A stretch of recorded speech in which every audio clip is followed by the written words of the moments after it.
गांव के आखिरी छोर पर, जहां खेत खत्म होते थे और पुराने पीपल के पेड़ शुरू होते थे, वहां एक टूटा हुआ मंदिर था। उस रात बारिश होने वाली थी, हवा भारी थी और दूर कहीं कुत्ते लगातार भौंक रहे थे। मंदिर के पीछे एक औरत बैठी थी। उसके सामने एक काला कपड़ा बिछा हुआ था।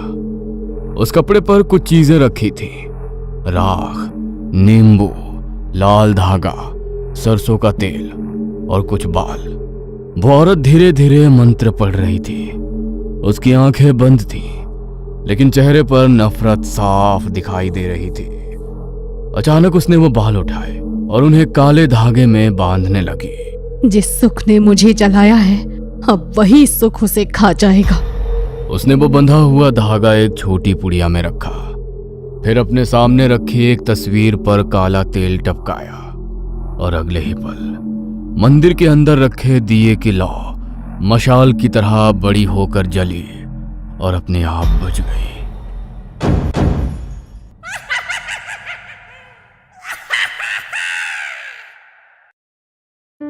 धर्मपाल का परिवार गांव में सम्मानित माना जाता था। 2 बेटे थे, अजय और विजय। अजय बचपन से तेज था। वो पढ़ाई करके शहर चला गया और धीरे धीरे उसने अपना व्यापार खड़ा कर लिया। कुछ ही सालों में उसके पास बड़ा घर, गाड़ी, नौकर और पैसा सब कुछ आ गया। लेकिन अजय कभी अपने परिवार को नहीं भूला। हर महीने गांव पैसे भेजता, माँ बाप की दवाई, घर की मरम्मत, खेती का खर्च, यहाँ तक कि विजय के बच्चों की फीस भी वही भरता। जब भी गांव आता, पूरा घर खुश हो जाता। देखो, अजय फिर से बच्चों के लिए कितने खिलौने लाया है। मीरा भी बहुत अच्छे स्वभाव की थी। वो कभी विजय और कविता को छोटा महसूस नहीं होने देती। गुड़िया के लिए कपड़े, विजय के लिए घड़ी, कविता के लिए साड़ी, हर बार कुछ ना कुछ लेकर आती।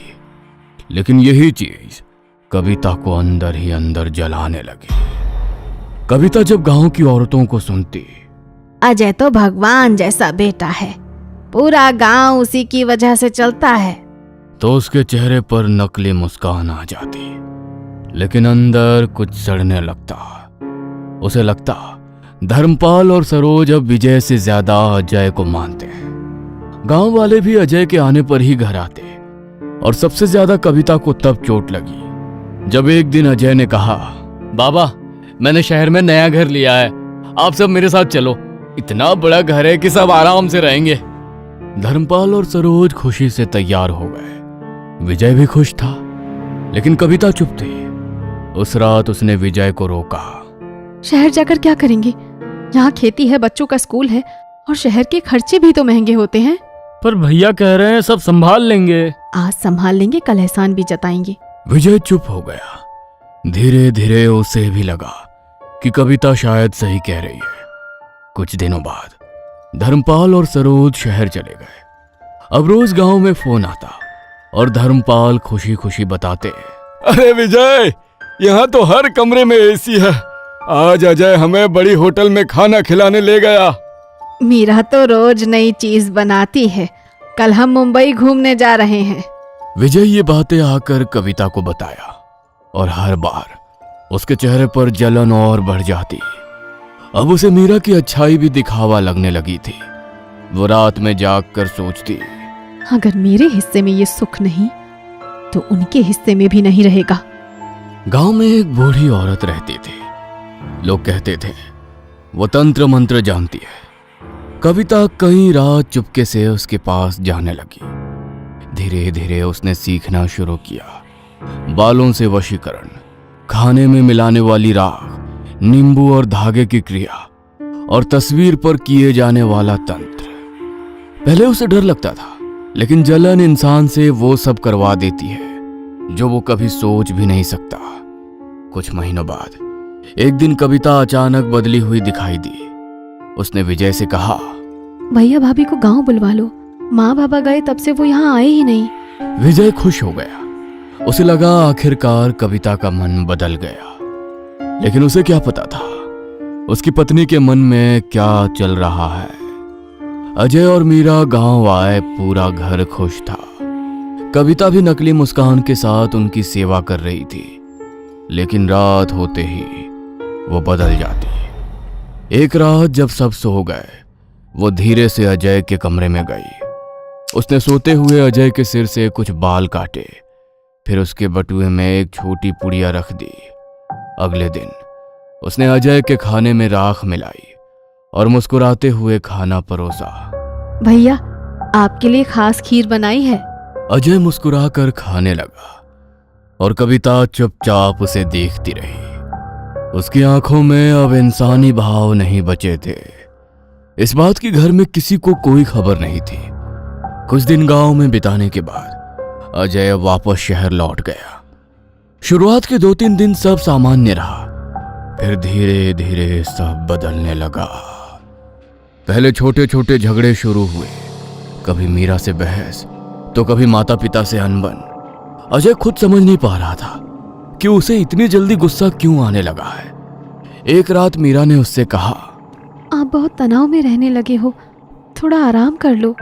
अचानक अजय भड़क गया। तुम्हें लगता है मैं मेहनत नहीं कर रहा? सबको बस मेरी गलती दिखती है।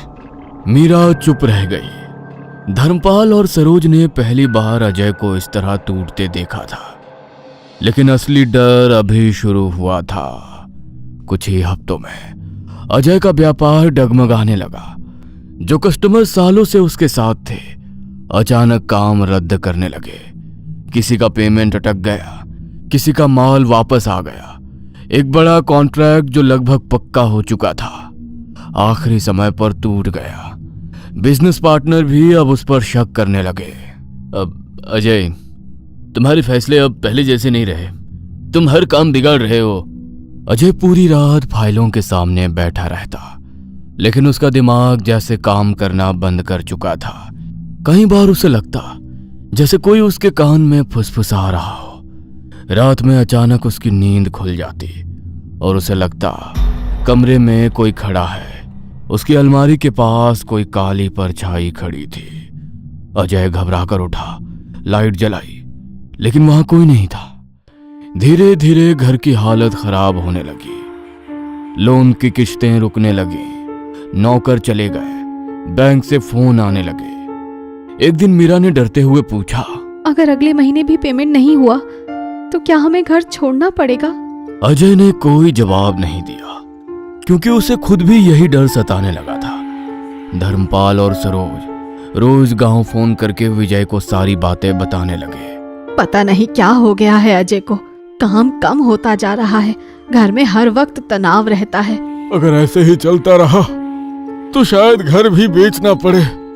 विजय ये सब सुनकर परेशान हो जाता, लेकिन जब उसने ये बातें कविता को बताई तो उसके चेहरे पर एक अजीब सी शांति आ गई। उसने मन ही मन सोचा, तो आखिर असर शुरू हो गया। उस रात कविता ने विजय से कहा, मुझे लगता है भैया पर कोई बुरी नजर है, उन्हें गांव बुलाओ, यहाँ तांत्रिक इलाज करवाना पड़ेगा। तुम्हें सच में ऐसा लगता है? भगवान नाराज हुए होंगे, इतनी जल्दी कोई इंसान ऐसे नहीं टूटता। विजय को उसकी बात सही लगी। उसने अजय को फोन किया, भैया कुछ दिन गांव आ जाओ, यहाँ मन भी शांत हो जाएगा। टूटा हुआ अजय तुरंत मान गया। इस बार कविता पूरी तैयारी में थी।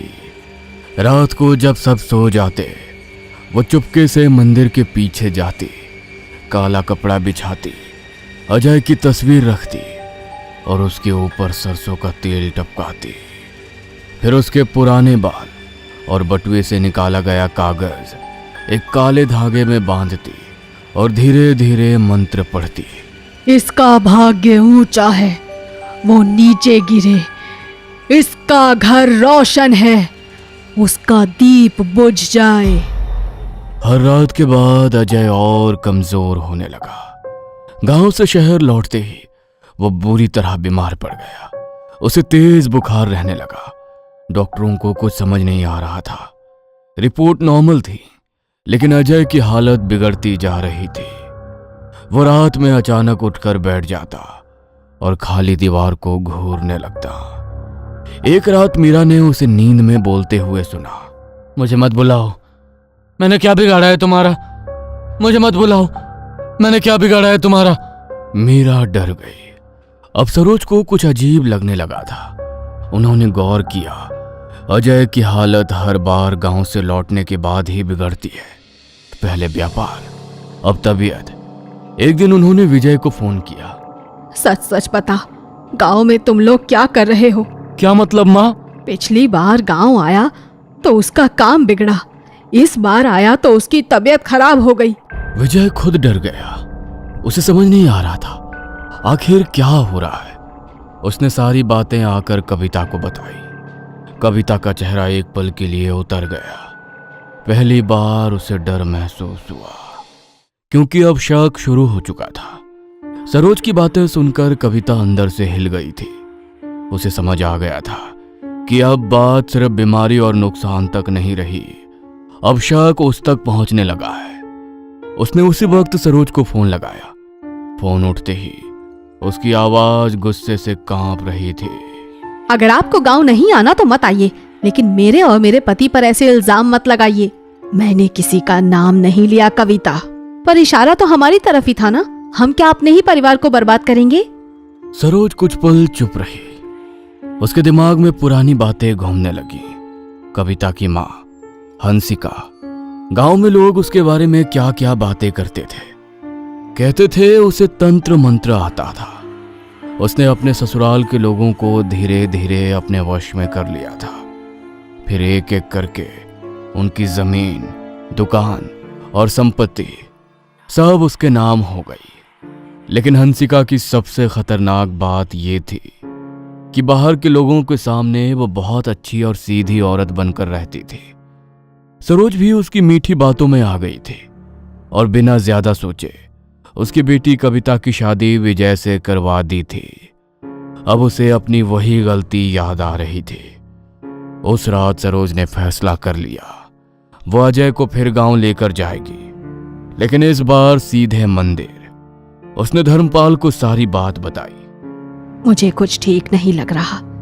तुम घर पर रहो, मीरा और आर्यन का ध्यान रखना। मैं अजय को लेकर गांव जा रही हूँ। धर्मपाल भी अब डर चुका था। उसने बिना सवाल किए सरोज की बात मान ली। सबसे बड़ी बात, सरोज ने विजय और कविता को कुछ नहीं बताया। अगले ही दिन वो अजय को लेकर गांव निकल गई। गांव से थोड़ी दूर पुराने जंगल के बीच एक प्राचीन मंदिर था। वहां रहते थे स्वामी महाराज। लोग कहते थे उन्होंने कई ऐसे लोगों को ठीक किया था जिन पर कुछ किया गया हो। सरोज सीधे अजय को लेकर वहीं पहुंची। मंदिर के अंदर घंटियों की धीमी आवाज गूंज रही थी। अगरबत्ती की खुशबू हवा में फैली थी। स्वामी महाराज आंखें बंद किए बैठे थे। सरोज ने बैठते ही पूरी कहानी सुना दी। अजय चुपचाप बैठा रहा। महाराज, अगर मेरे बेटे पर किसी ने कुछ किया है तो उसे देखिए और उसे बचा लीजिए। स्वामी जी कुछ देर शांत बैठे रहे, फिर धीरे से बोले, कल सुबह इसे लेकर तुम्हारे गांव के मंदिर आना। उस रात सरोज पड़ोस के गांव में अपनी एक पुरानी सहेली के घर रुक गई। अजय को अभी भी समझ नहीं आ रहा था। उसे बस इतना लग रहा था कि उसकी मां बहुत डरी हुई है। वो अपनी मां के खातिर सब मान रहा था। लेकिन रात में उसे फिर वही सपने आने लगे।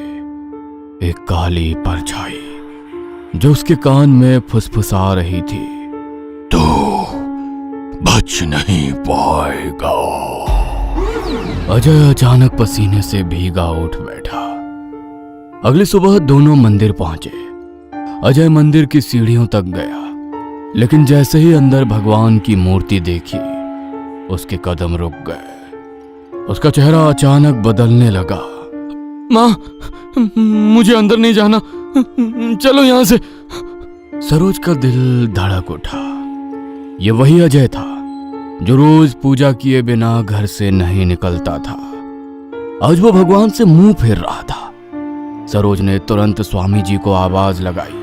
महाराज, ये मंदिर के अंदर आने से मना कर रहा है। स्वामी जी समझ गए। उन्होंने पास रखी राख उठाई और अजय के माथे पर लगा दी। अगले ही पल अजय का शरीर जोर से कांप उठा, जैसे उसे बिजली का झटका लगा हो। वो पीछे गिर पड़ा और जोर जोर से सांस लेने लगा। मंदिर के अंदर बैठे लोग डर गए। स्वामी जी की आंखें गंभीर हो गईं। इस पर कुछ किया गया है। सरोज की आंखों से आंसू निकल पड़े। और जिसने किया है वो कोई अपना ही है। उसे इसकी तरक्की, इसकी खुशी और इसके परिवार से जलन है। सरोज का दिमाग सीधे कविता की तरफ गया, लेकिन उसने कुछ नहीं कहा। स्वामी जी ने अगले दिन विशेष पूजा रखी। सुबह से ही मंदिर में तैयारी शुरू हो गई। हवन कुंड बनाया गया। गंगा जल, कपूर, पीली सरसों और पवित्र राख रखी गई। अजय को हवन के सामने बैठाया गया। जैसे ही मंत्र शुरू हुए, अजय बेचैन होने लगा। उसकी सांसें तेज हो गईं। अचानक वो जोर से चिल्लाया, बंद करो ये सब, मुझे यहां नहीं बैठना। उसने उठने की कोशिश की, लेकिन दो लोगों ने उसे पकड़ लिया।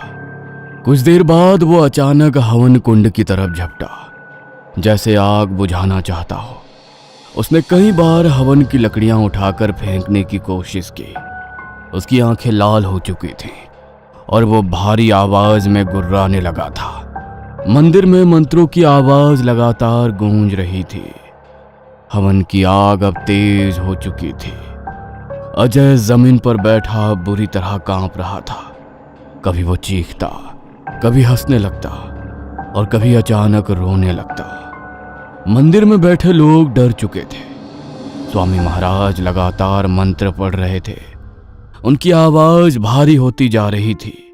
फिर उन्होंने हवन से राख उठाई और सीधे अजय के सिर पर डाल दी। अगले ही पल अजय जोर से चीखा। ऐसा लगा जैसे उसके अंदर से कोई चीज बाहर निकल रही हो। उसका शरीर एकदम अकड़ गया। आंखें पलट गई और अगले ही पल वह जमीन पर गिर पड़ा। पूरा मंदिर कुछ सेकंड के लिए शांत हो गया। फिर अजय धीरे धीरे सामान्य सांस लेने लगा। उसकी आंखों से पानी बहने लगा था और आंखें सामान्य होने लगी थीं। वो कमजोर आवाज में बोला, मां। सरोज रोते हुए उसके पास बैठ गई। स्वामी महाराज ने गहरी सांस ली। बंधन टूट चुका है, अब ये सुरक्षित है। लेकिन उन्होंने जाते जाते एक और बात कही, जिसने ये किया है उसका अंत अच्छा नहीं होगा। अगले दिन सरोज अजय को लेकर गांव के घर पहुंची। घर में कदम रखते ही उसने सीधे कविता को आवाज दी। कविता बाहर आई, लेकिन सरोज की आंखें देखकर ही उसके चेहरे का रंग उड़ गया। क्यों किया था तूने ये सब?